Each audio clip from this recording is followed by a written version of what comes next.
Welcome to Mormon Book Reviews, where an evangelical encounters the restoration. I'm your host, Stephen Peinecker, but this is actually a special Mormon Media Reviews where we cover things outside of the book purview under the Mormon Media Reviews designation.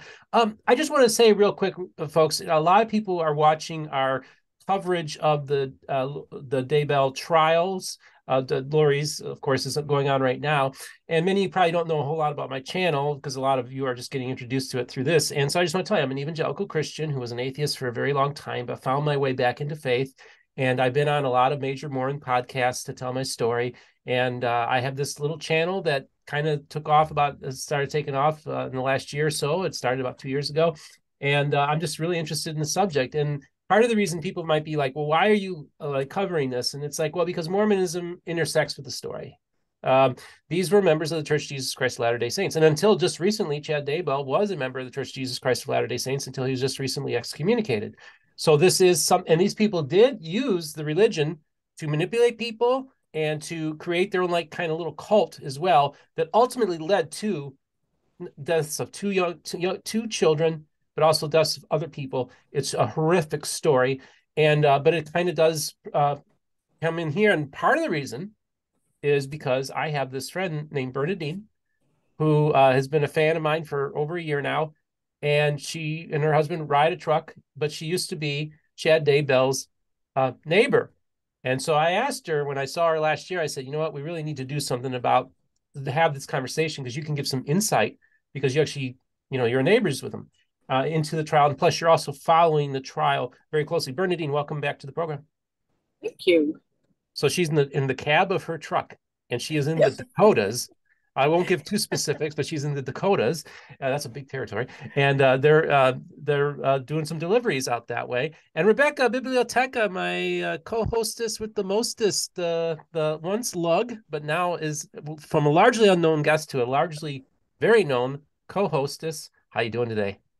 You know what? I am great. The sun is shining here in Utah. Speaking about where we are, and I'm finally being, get a little color. I feel like I've been pasty white on your show, Steve, for like the last 6 months. And finally, it literally snowed last week. I'm not kidding. Finally, the sun is out. We're feeling good.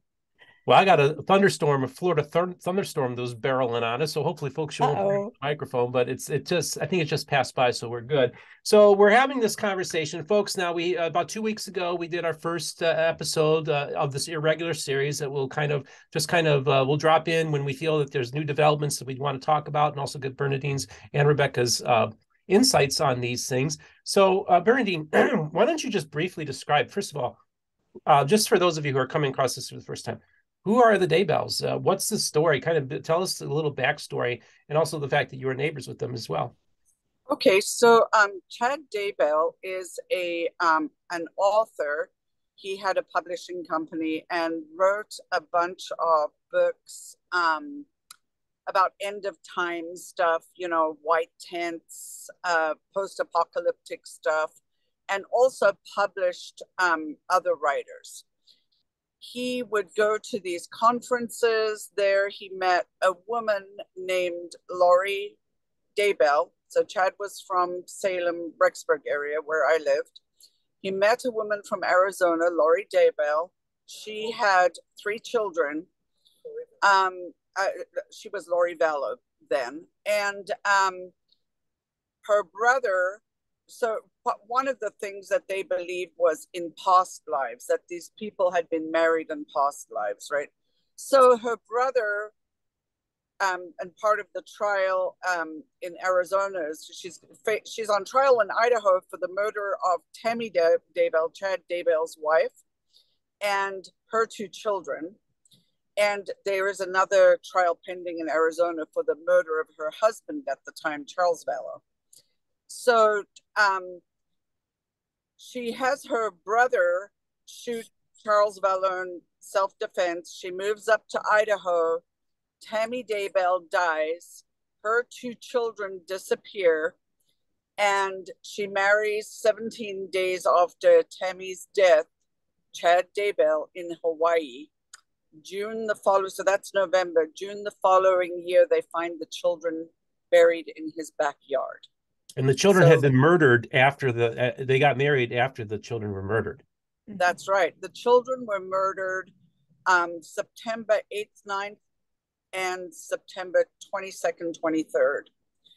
And then Tammy is murdered October 15th, and they get married November 4th or 5th. Maybe you can remember the exact date. But yeah. So the way I knew the Daybells, Tammy was librarian. My children attended the school. I lived up the road from them. And my children used to do things in school with their kids. And so we were actually in North Dakota when some of the first things broke about this case, but didn't make sense until later, you know. So actually, it's been 3 years almost since the children were found.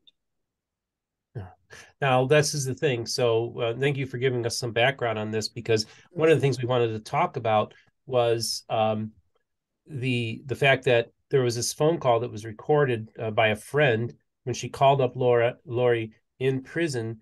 And it's instructive because I think it ties into that marriage as well. This friend's basically confronting her, like, why don't you tell me what happened? Why are you, and all this kind of stuff. Maybe let's just talk a little bit about that phone recording, and then let's talk about some other developments of the case as well. Yeah, and it was actually her sister, who right. called. And I believe it was possible at the beginning of the call. What do you think, Bernadine? It almost sounded like she had called her sister, because her sister at one point said, "I'm the only one that will take your calls, Lori." So did you get any clarity on that? Who had called? And I had heard that Lori had contacted her and said, "Please call me." Okay, that makes sense. Yeah, and and the thing that's interesting about that call is today I listened to a couple of different versions of it today, and I wonder, one of the commentators, an attorney from Harvard, said that was the first time Lori had found out from somebody besides her phone call with Chad. When the police are there digging up the bodies, she calls Chad, right? And he goes, "They're looking in the backyard." Yes. Well, this attorney said that phone call between Summer Shiflett and Lori was the first time somebody told Lori they found the children. And I don't know, because it seems like her attorney would have told her, Yeah, that's a pivotal major. Yeah. You would think that. Yeah. Well, and she seemed very calm throughout it's a very, I would tell your viewers, Steve, that if they want to Google the phone call, it's everywhere. It's very difficult to listen to because her sister is hysterical, just begging Lori to please give me a reason. I've been your champion. I've been your defender on social media, on the news. Please give me a reason. Why did this happen? And Lori is just stone cold. I can't tell you. There's a reason. No one knows. It's just chilling. And I think that the sister speaks for all of us out here who want to just say, why, why, what, how could you get married and dance and take pictures in Hawaii, knowing that your children, she kept saying, were in the ground. I mean, again, this is a very adult topic for your viewers, just absolutely horrifying and devastating. So yeah, the phone call, I've listened to it twice and just have such a hard time each time, because I feel like the sister is speaking for me. I would be that hysterical. I would be saying, we would have taken your children. We would have, if you wanted to move on with your life, we, the family, drop them off with us. We'll give them a great life. This did not have to happen. And then just the stone cold. Did you sense that, Bernadine? Yes, just chilling. Just and you contrast it a little bit with her son calling her, and that's right. She the same attitude. You have no idea. You don't know why how much I've suffered. That is one of the narcissistic things that really comes out for me. And this is her constant, you don't know how I've been on the floor, how I've suffered with this, how I took care of them through all their sickness. Or, she almost like she's justified, But I think that it is also the conversation with her in Summer, I think is also damning. Oh, and absolutely. Yeah, when Summer's sister, you're dancing on the beach. You're getting married, taking pictures, dancing on the beach. And Lori says, yeah, but this is months after. Am I not allowed to move on with my life in happiness? And Yeah. you're like, She knew. what? She knew months What? before. That's why it's so damning. Yeah, right there. Right. She said And it it. It's wasn't incredible. months after. It was 6 weeks after Tylee Right. had been buried and 2 months Right. after JJ. Besides the point that, I mean, that's besides the point, but Yeah. certainly not months after. Yeah, and so I wonder if the jurors, if that stood out as much to them as it did the rest of us. Right. And I really hope that it's used in the closing statement. I can't imagine that it wouldn't be, because it's the first time we've heard her kind of give a timeline. Well, that was then, and I had to move on. And then, of course, her sister says, why would you not have told the family? We've been looking, we've been, months and months. I mean, again, I say the sister said what we all wanted to say. But I kind of look at the way she was so stone cold and said, you don't understand, you can't understand. I think in her mindset, she's beyond other human beings. She's a goddess. The things she does, we can't possibly understand with our Right. limited intelligence. The things Yes. she's doing have these otherworldly effects. She must do this. She's on a different plane. That's how I look at it. She keeps saying, I wish I could tell you. It's almost like she's talking to an ant.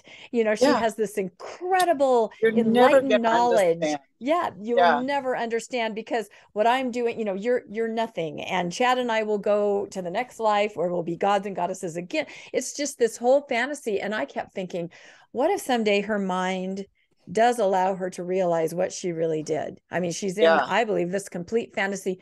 I can't even imagine. I don't think her mind will ever be able to let her understand what she did, because it's just too evil and too horrific. But yeah, Right. it's just chilling.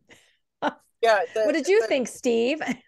You listened to it. What was your take on it? I think today was the first time you Yeah, listened to it. yeah, it was the first time I listened to it, and it was, yeah. At first, I didn't know who was. At first, Right, I thought it was right. Lori that was the one that was crying, and Oh then no. no, I know. But then as I'm listening, I'm listening, and then I'm like, wait, oh no! Then I Yeah, realized, oh, that other calm voice on the other end of the line, yeah, that's Lori, and I thought, right. oh, this is even crazier than I could have possibly imagined. So yeah, it was a very chilling cause. As a matter of fact, folks, I'm going to leave a link in the description for those of you Yeah. who want to check it out, so you can get some context on the video. For those of you, of course, who are watching the trial are very familiar with this video. What about about your thoughts, Bernadine? You were going to say, One of the things that I thought was interesting, I listened to an interview with Nate Eaton last night, and he's a reporter for East Idaho News. In fact, I think that clip you watched is from him. And his wife attended for the first time yesterday, and she said that Lori acts on that call like she does in the courtroom. She's very kind of disinterested.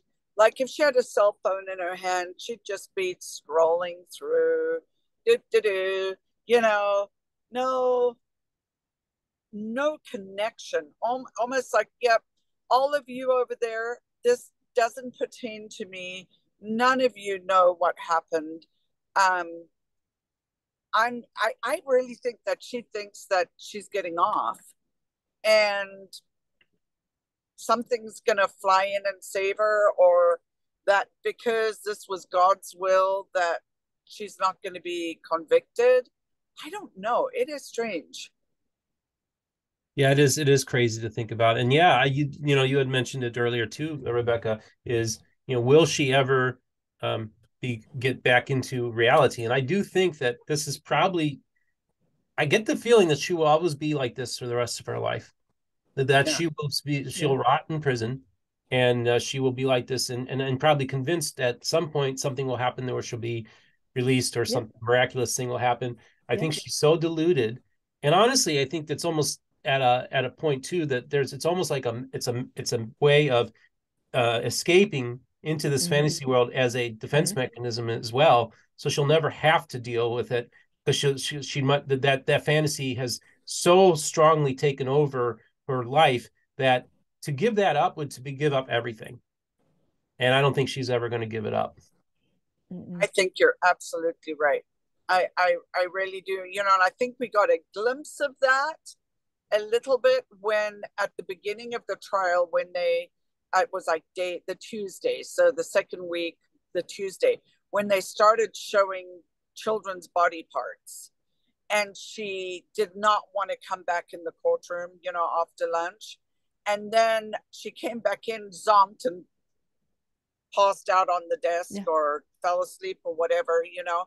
And I thought, okay, so the way you're dealing with this is either heavily medicated or in La La Land, But it's a self-defense mechanism, don't you think? I mean, literally, when your reality is so skewed, the part of your brain that's still there is trying to protect you by saying, nope, escape. You're not in reality. You're not hearing it. And that's why I wonder if she ever did snap out of it, what a horrific realization that would be. That would just be incredible. Oh my goodness.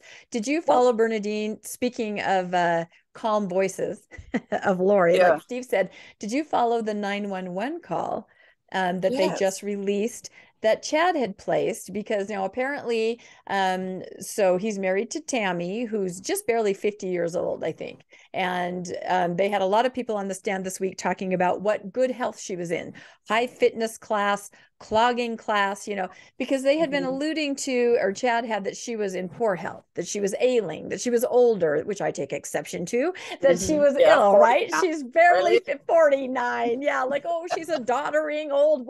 No, this was a woman in her prime taking high fitness aerobics, right? And perfectly fine at work during the day. And then everyone at her work, they also put someone from her work on the stand and said, then we all of a sudden got a call that she died in the middle of the night, and of course, Chad was home with her. He called to the other children in the house, mom's dead. But now they released the 911 call. And what did you think about that? I found that very, again, also kind of hard to listen to, but very interesting. The way he takes it, so Garth starts the 911 call, his son, Garth, right? Yes. Who was asleep across the hallway. Yes. And Garth is like, I don't know. Or he says something like that. And next minute, Chad's on the phone saying, she's clearly dead. And then, they talk about the lividity and the rigor mortis and everything. And there's another thing in there that I thought was kind of interesting. Now, you're humanities, right? Your degree and that anthropology. Was my degree, yeah, mine was anthropology. And so, the higher the room temperature, the faster rigor mortis sets in. Yeah. Right. And so I thought it was interesting. And I know the coroner, by the way. Oh, you do know the coroner, the one that they put on the stand this week? Yeah, that's not the deputy, the other one. And but the other one, oh my God, you are very connected. Yeah. Oh yeah, Di. I was just going to talk about her next. Okay, this is right. Okay. So one of the things she mentions is how the blankets were piled up on Tammy. So he was a sexton, dug cemeteries. So I think he knew that, okay, this isn't going to match up, because he says that at 5:30ish, he heard her roll out of bed. Yes. And so then he called at 6. And when they get there, they're like, no, she's been dead a long time, right? So I think that, and did they put death at like 2 a.m., between midnight and 2 a.m.? Yeah. And I think that he was piling on those blankets to try and slow down that. To say, look, she was so warm, that's why she's rigid. Because if the room had been cool, and in a house in winter, I guess that wasn't really winter, but getting October. I think that he was trying to work with the system with all those blankets on her, But, and I know that they say asphyxiation, but I was Googling the pulmonary embolism. It doesn't continue to pour out of your mouth for hours and hours. Right. That's what I wondered if you had taken note of, because Di had said, not being familiar with it, there was all kinds of, again, Steve, I'm sorry we're being graphic to your viewers. There was foam, and she wasn't familiar with that, what that would have been. She thought it was odd, but then didn't really note anything else about it. But that is very uncharacteristic of anything that Chad said happened. Right. How do you explain that? But red foam, like not red pink. Blood. Kind of. Yeah, so, right. Yeah. And so she wrote down pulmonary embolism. Yes. Well, on the 29th of September, who else had died of a pulmonary embolism? You know, in her jurisdiction. And they also, have you ever done any cases, you know, attended any deaths with, and she goes, yeah. And I'm like, yeah, we know who. And she'd only been in that as coroner for that area since, what, January, February of that year. Right. And what are the odds? The two deaths that are of that characteristic in the same, I mean, related, not the same family, but absolutely related, tied together with the same thread. Right. Eldon Clausen. Yeah. And so, you know, I feel like he, you know, had discovered what was going on or saw Chad digging holes or burning bodies or something. But yeah, you know, I think one of the other things that I noticed in that testimony, and we can go back to the phone call if you like, but with Brenda Dye, is that she says that Chad said that Tammy had been in the temple kneeling at the altar and had passed out in the temple. Yes. And I thought, because one of the things that had bothered me was, okay, if you're a coroner, and there's obviously a discrepancy between when he says she died and pink foam coming out of the mouth like that. Yes. Like there's a few red flags there. Why are you not at that point going, no, we're doing an autopsy? Right. I know the daughter said no. Right. The daughter said, I don't want my mother to go through that. Well. Yeah. Right. And then Chad, of course, said, oh, no, we don't want an autopsy. And I don't know the law. It seems like there's got to be a point where someone says, no, I'm sorry. There has to be an autopsy. Yeah.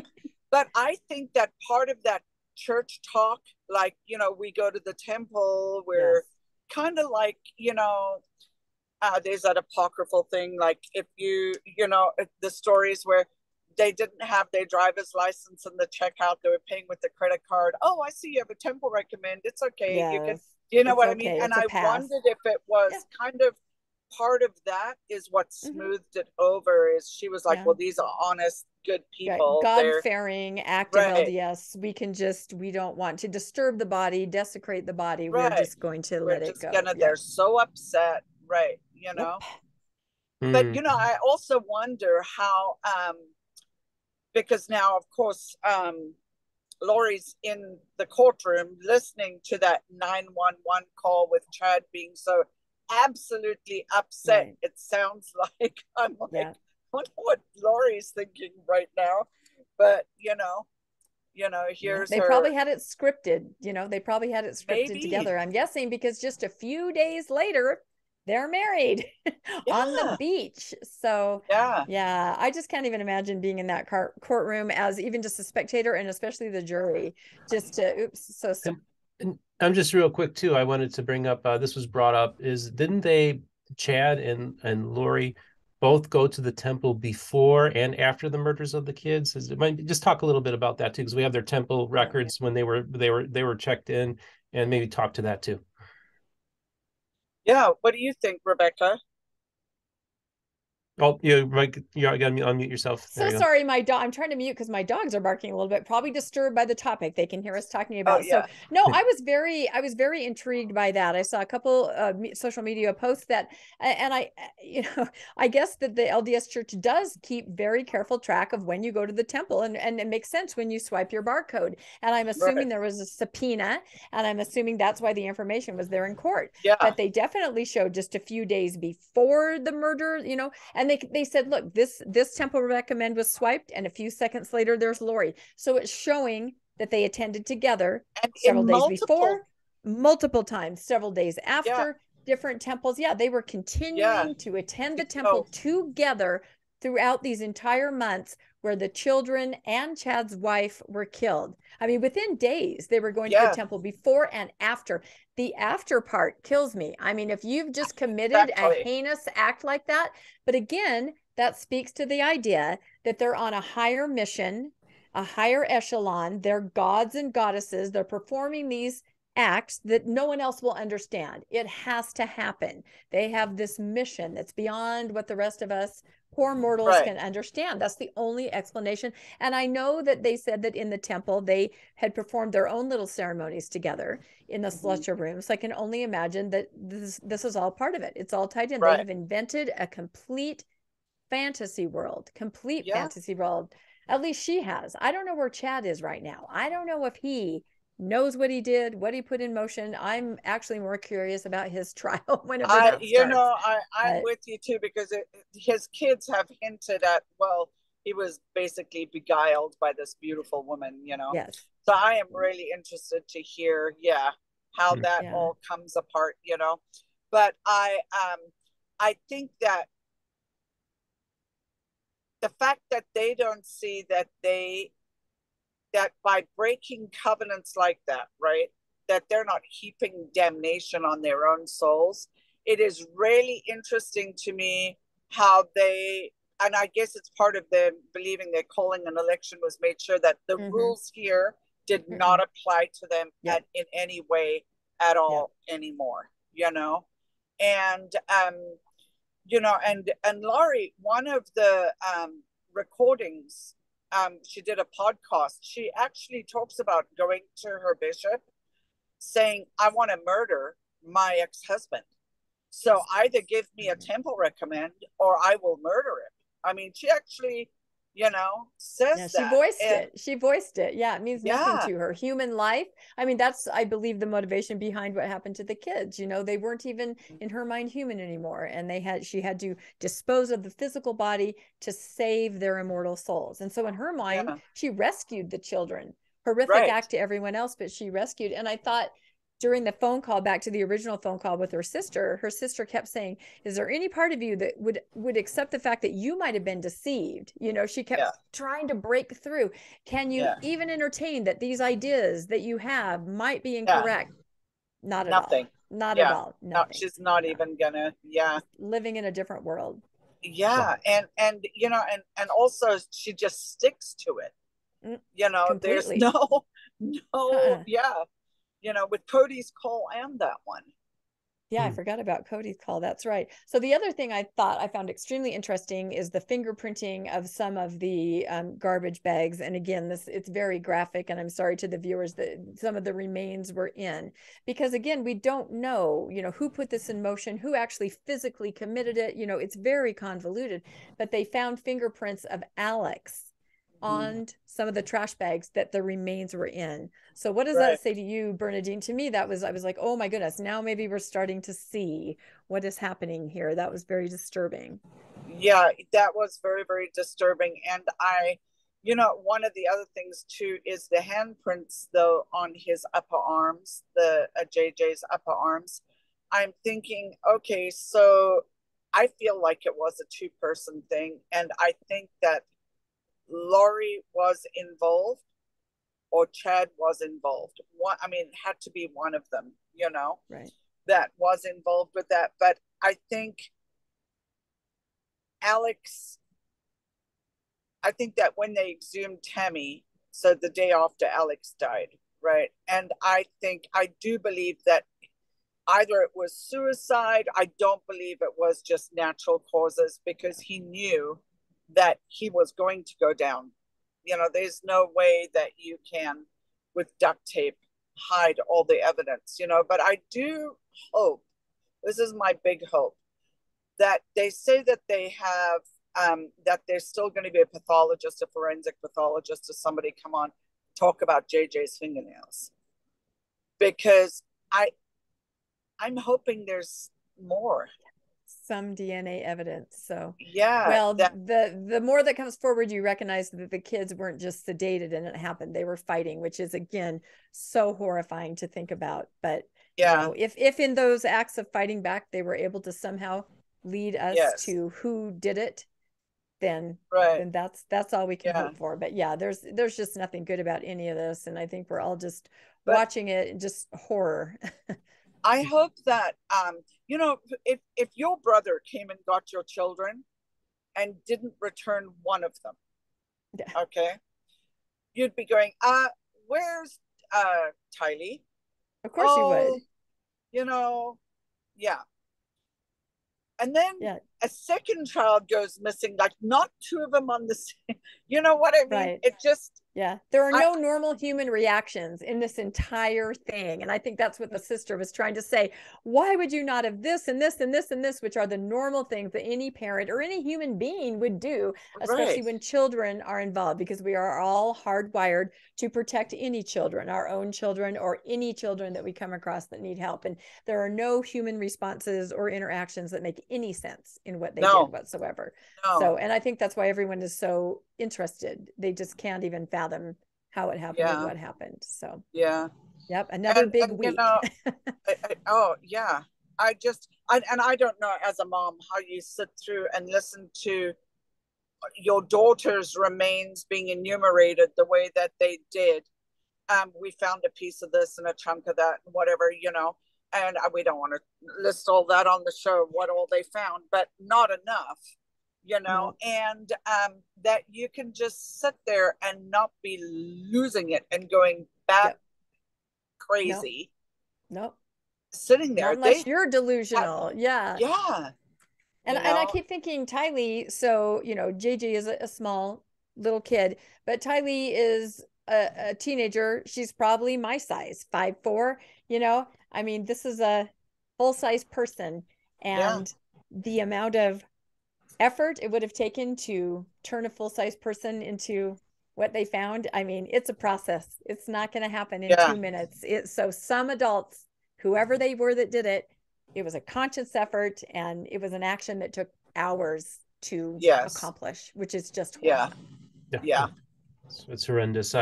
It's so stomach turning. And, you know, just remember, folks, you know, this is not about the Church of Jesus Christ of Latter-day Saints. This is about religion gone bad, which happens in my world as much as any almost every religion has something like this. I mean, there's this cult in Africa where all these people starved themselves to death because they wanted to meet Jesus. You know, this stuff happens all the time.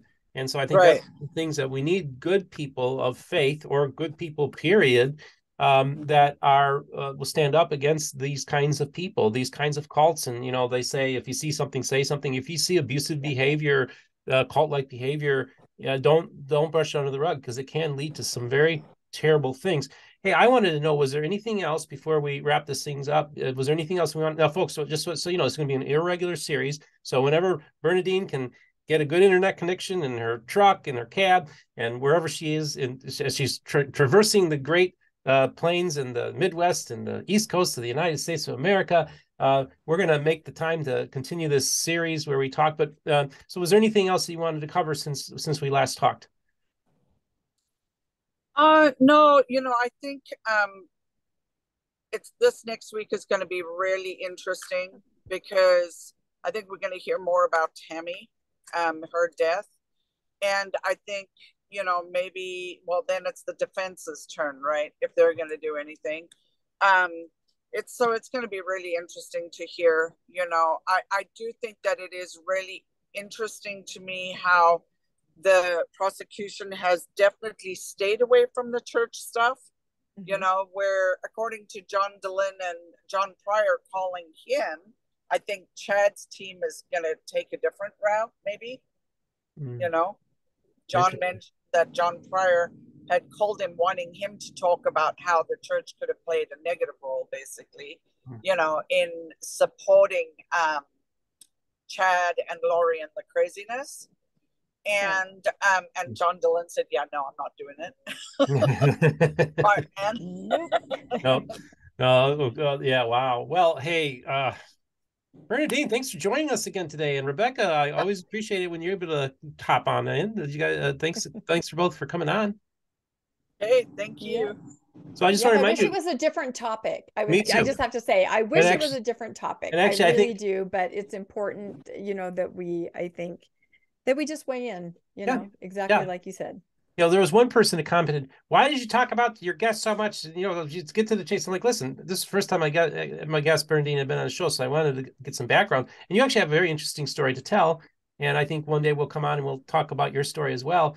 And speaking of good stories, this is the new book for our book giveaway, Unexpected, the backstory of finding Elizabeth Smart and growing up in a culture of an American religion, by Chris Thomas, forward by Elizabeth Smart. Of course, she was the one that was kidnapped by another cult person. And Chris Thomas was the family spokesman during the court case, when they were looking for Elizabeth.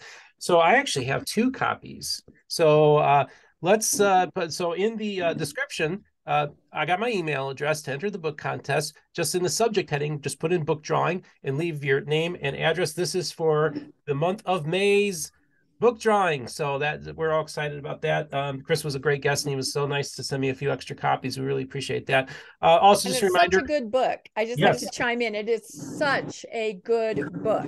I can't stress that enough. It's amazing. Yep, I agree. I read that whole thing in an afternoon, and I was impressed with it. So it was a good book. It's a good read. And just a reminder, folks, don't forget to like and subscribe and hit the bell for when a notification bell for when a new episode comes out.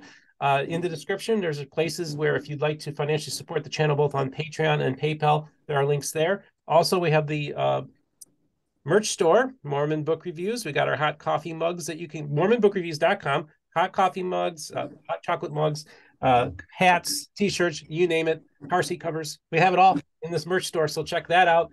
And just remember, the most important thing, folks, is this: all the voices of the restoration will be heard here on Mormon Book Reviews.